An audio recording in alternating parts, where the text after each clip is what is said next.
다 같이 말씀 보시겠습니다. 오늘 주신 하나님의 말씀은 골로새서 2장 16절부터 23절까지 말씀입니다. 골로새서 2장 16절부터 23절까지의 말씀, 우리 한 목소리로 합독하시겠습니다. 그러므로 먹고 마시는 것과 절기나 초하루나 안식일을 이유로 누구든지 너희를 비판하지 못하게 하라. 이것들은 장래의 일의 그림자이나 몸은 그리스도의 것이니라. 아무도 꾸며낸 겸손과 천사 숭배를 이유로 너희를 정죄하지 못하게 하라. 그가 그 본 것에 의지하여 그 육신의 생각을 따라 헛되이 과장하고 머리를 붙들지 아니하는지라. 온 몸이 머리로 말미암아 마디와 힘줄로 공급함을 받고 연합하여 하나님이 자라게 하심으로 자라느니라. 너희가 세상의 초등학문에서 그리스도와 함께 죽었거든 어찌하여 세상에 사는 것과 같이 규례에 순종하느냐. 곧 붙잡지도 말고 맛보지도 말고 만지지도 말라 하는 것이니 이 모든 것은 한때 쓰이고는 없어지리라. 사람의 명령과 가르침을 따르느냐. 이런 것들은 자의적 숭배와 겸손과 몸을 괴롭게 하는 데는 지혜 있는 모양이나 오직 육체를 따르는 것은 금하는 데는 조금도 유익이 없느니라.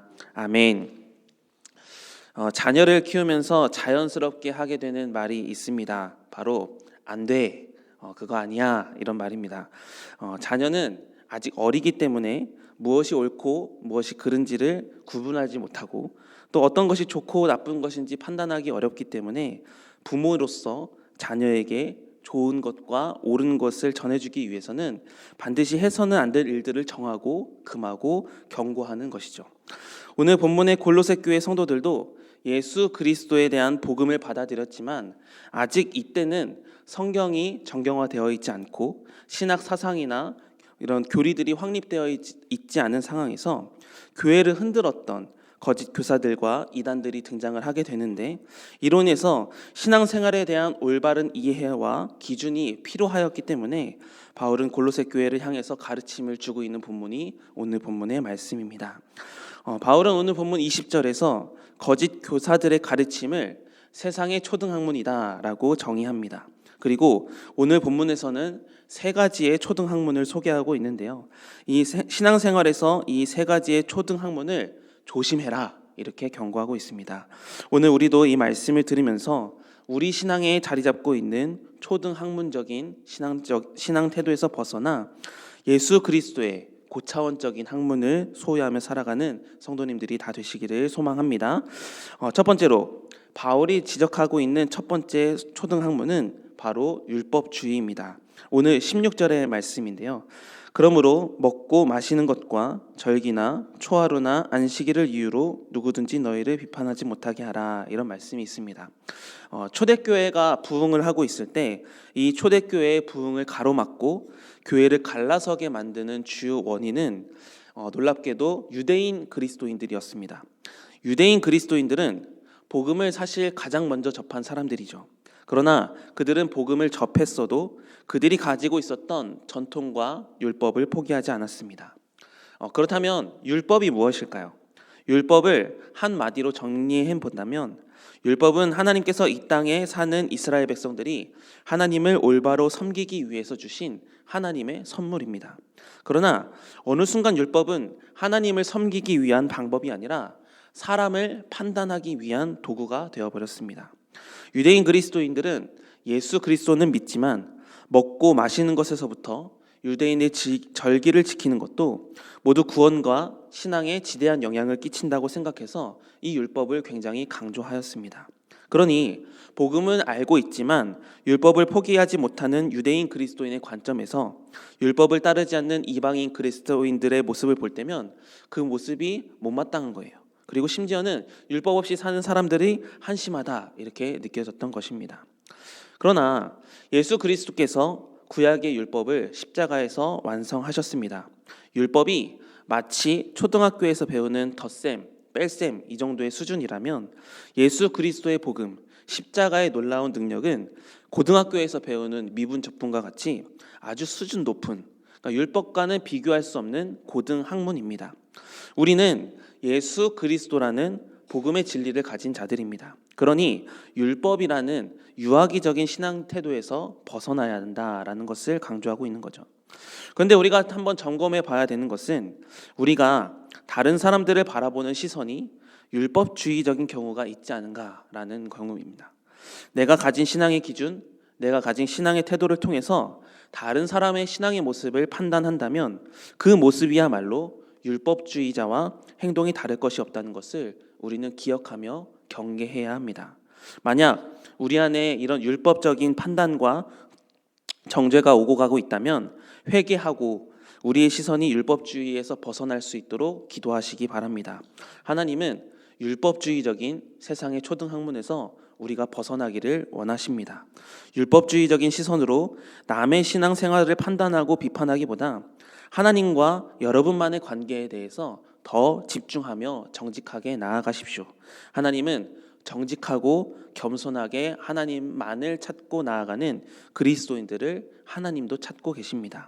그 사람이 우리 모두가 다 되기를 주님의 이름으로 축복합니다. 두 번째로 바울이 지적하는 초등학문은 신비주의입니다. 오늘 본문 17절부터 19절의 말씀인데요. 특히 17절의 말씀을 보면 이것들은 장래 일의 그림자이나 몸은 그리스도의 것이니라 이렇게 말하고 있습니다. 여기서 그림자라는 단어를 사용하는데요. 신비주의에 대한 실체를 그림자라고 설명을 하고 있는 거예요. 그림자는 어떻게 생겨날까요? 빛에 비추어져서 나타나는 것이 그림자죠. 그런데 그림자가 곧 실체일까요? 그것은 아닙니다. 그림자를 만약에 잡으려고 한다 그러면 그림자를 잡아서는 안 됩니다. 그림자를 만드는 물건이나 사람을 잡아야 그림자가 잡히게 되죠. 마찬가지로 신비주의자들은 신비적인 요소들로 사람들을 현혹하려고 했어요.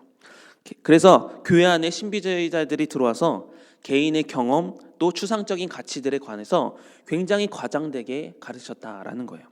18절의 말씀을 보면 그들은 겸손한 채 하거나 천사 숭배라는 말이 나오죠. 그러나 그들의 겸손은 그리스도를 높이는 참된 겸손이 아니었습니다. 오히려 그들은 신비한 경험을 했다라는 이 이유만으로 우월감을 가지고 있었어요. 그래서 신비한 경험을 하지 못한 사람들을 정죄하고 판단했다는 거죠.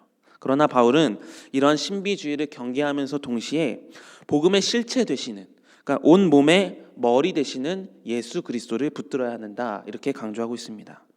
신앙생활을 하면서 신비적인 체험을 하는 것은 물론 중요합니다. 성령의 9가지 열매를 여러분의 삶에서 이루는 것도 중요하고 고린도전서 12장에서 나오는 성령의 은사가 여러분의 삶에서 신앙에서 나타나는 것도 굉장히 중요하지만 이 모든 것들은 예수님보다 중요하진 않습니다. 만약 우리가 신앙생활 하면서 신비적인 측면만 추구한다면 우리는 예수님이 아니라 그림자를 붙들고 있는 것이다 라는 거죠. 그렇기 때문에 우리는 예수님을 믿고 예수님을 사랑하고 예수님을 따라가고 예수님을 자랑해야 합니다. 오늘 우리는 어떻습니까? 내 안에 예수님보다 신앙생활하면서 신비한 경험들을 중요하게 여기는 마음이 있다면 그 마음을 버리시기 바랍니다.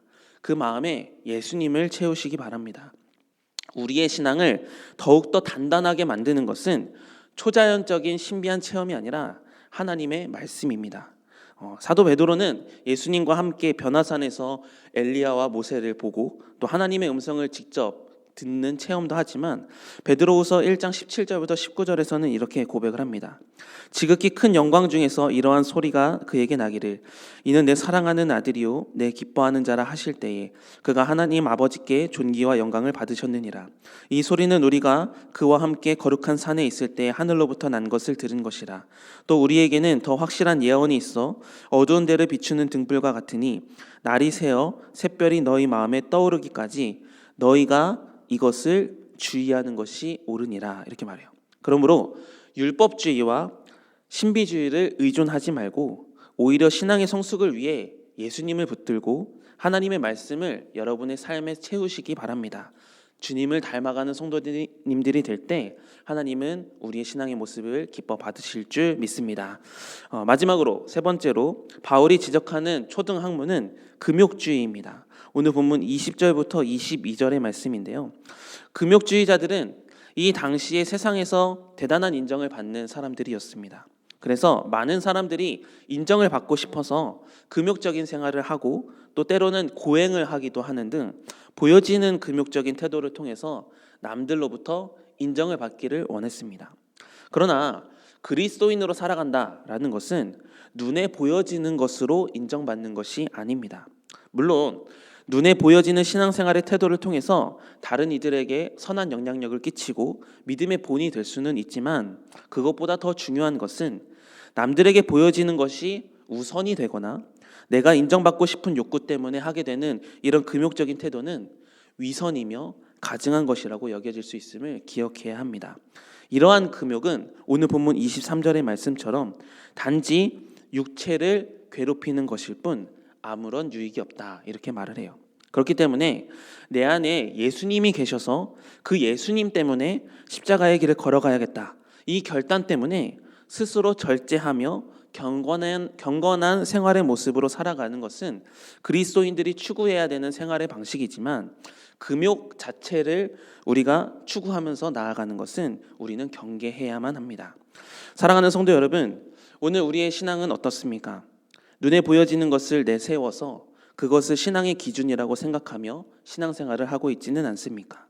그러나 눈에 보여지는 것이 아무리 중요하다 생각되더라도 그 안에 예수님이 없다면, 그것이 예수님과 관계가 없는 것이라면, 그 안에 하나님의 말씀이 없다면 눈에 보여지는 신앙생활은 우리에게 조금도 유익을 주지 못합니다. 세상의 초등학문이라고 말하는 율법주의, 신비주의, 금욕주의, 이것은 오늘 우리에게도 적용될 수 있습니다. 우리의 신앙을 굳어버리게 만들 수 있는 원인이 될 수 있음을 기억하시기 바랍니다. 참된 그리스도인은 겉이 화려해지는 사람이 아닙니다. 신앙은 머리 대신 예수 그리스도를 붙드는 것이며 신앙생활은 예수님 때문에 세상에서 구별된 삶을 살아가는 것입니다.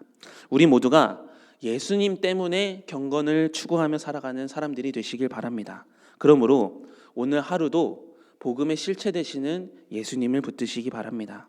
예수님을 믿고 예수님을 붙드는 것이 율법을 지키는 것, 신비한 체험을 하는 것, 금욕적인 생활을 하는 것보다 더 중요한 일임을 기억하여 오늘 하루도 예수님 안에서 성화의 삶을 살아가시는 복된 성도님들의 삶이 되시기를 주님의 이름으로 축복합니다. 기도하시겠습니다. 사랑해 주님 감사합니다. 우리에게 가장 귀한 보물 예수 그리스도를 우리에게 선물로 주시고 그 예수 그리스도를 따라가는 복된 인생 되게 하시니 감사드립니다. 하나님이 원하시는 일, 예수님 때문에 살아가고 예수님 때문에 경건한 삶을 사는 것, 이것이 우리 삶에 나타날 수 있도록 인도하여 주시옵소서. 눈에 보여지는 것을 따라가는 우리가 되지 않게 하여 주시고 그런 삶을 우리가 추구하려 할 때마다 말씀으로 우리의 삶을 조명하여 주사 오직 예수님께만 잠기며 예수님의 십자가만 붙들고 살아가는 믿음의 태도가 있게 하여 주시옵소서. 오늘 하루도 하나님 기도 제목을 가지고 주님께 나왔습니다. 하나님만이 주실 수 있는 성령의 능력으로 우리에게 은혜 내려 주시옵소서. 감사드리며 예수님의 이름으로 기도드립니다. 아멘.